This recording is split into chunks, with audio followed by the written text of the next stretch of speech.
Perjanjian Rasulullah dengan 70 pemuda pada musim haji. Diriwayatkan oleh Ahmad dari Jabir radhiyallahu anhu. Ketika itu pada musim haji, Rasulullah berkeliling kampung di kota Makkah untuk mendatangi orang-orang di tempat itu. Rasulullah masuk ke kampung Ukaz dan Majannah untuk meminta bantuan penduduk setempat. Siapakah yang akan memberikan tempat tinggal untukku?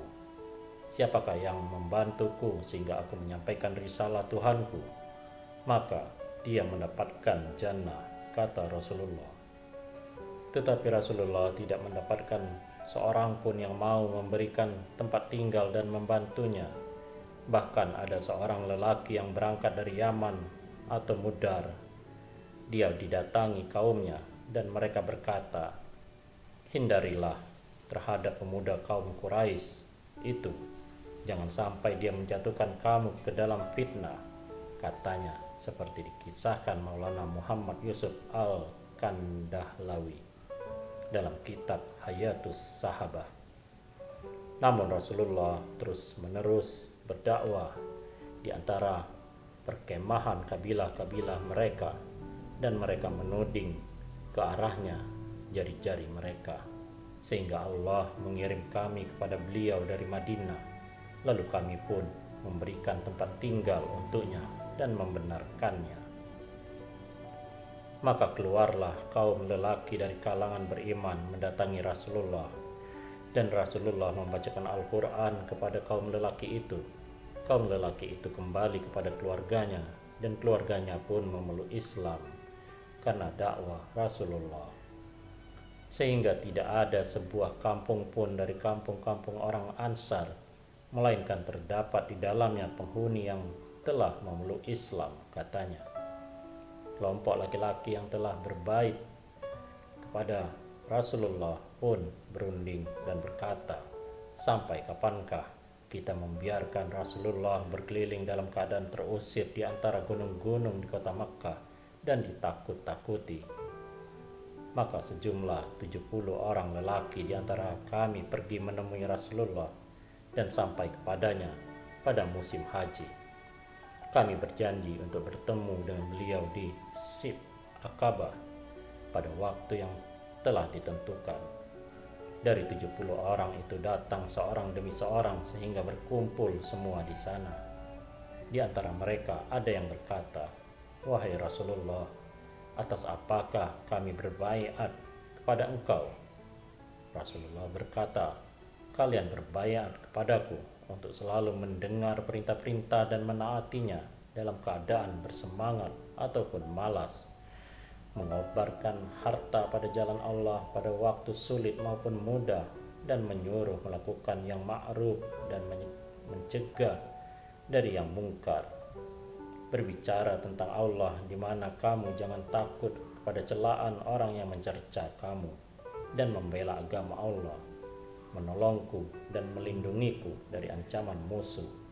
Apabila aku telah sampai di tempatmu seperti kamu melindungi dirimu sendiri, istri-istri dan anak-anak kamu, dan untuk kamu sebagai ganjarannya adalah jannah."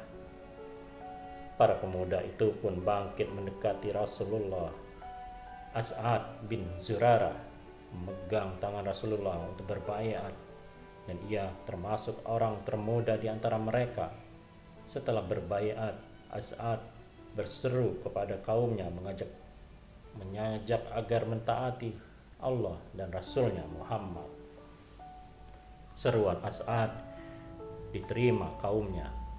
Mereka pun berdiri di hadapan Rasulullah dan berbaiat kepada Rasulullah, dan beliau pun mengambil janji dari mereka, menetapkan syarat dan menjanjikan balasan jannah untuk semua itu.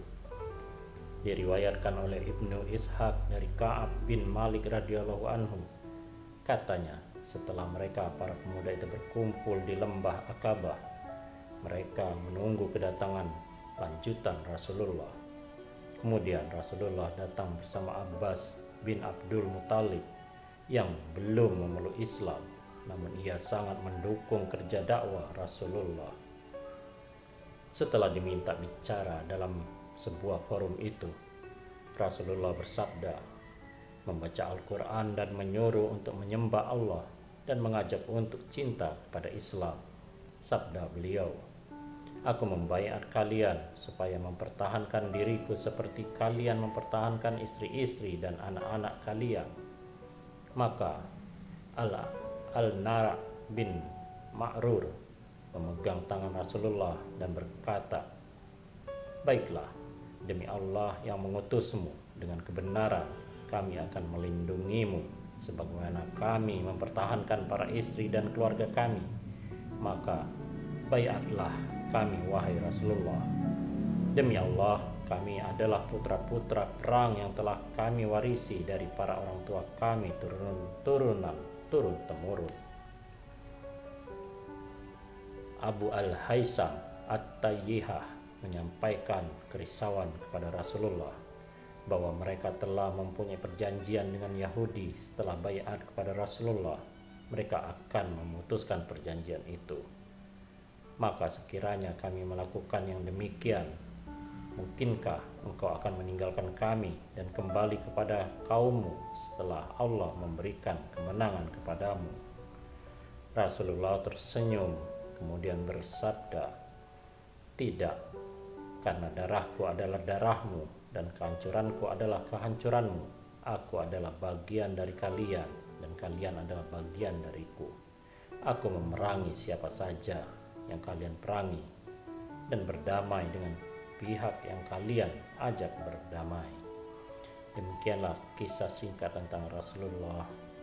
Semoga ada hikmahnya dan ada manfaatnya, dan semoga kita nanti mendapatkan syafaat dari beliau di yaumil akhir. Wallahu a'lam bishawab. Wassalamualaikum warahmatullahi wabarakatuh.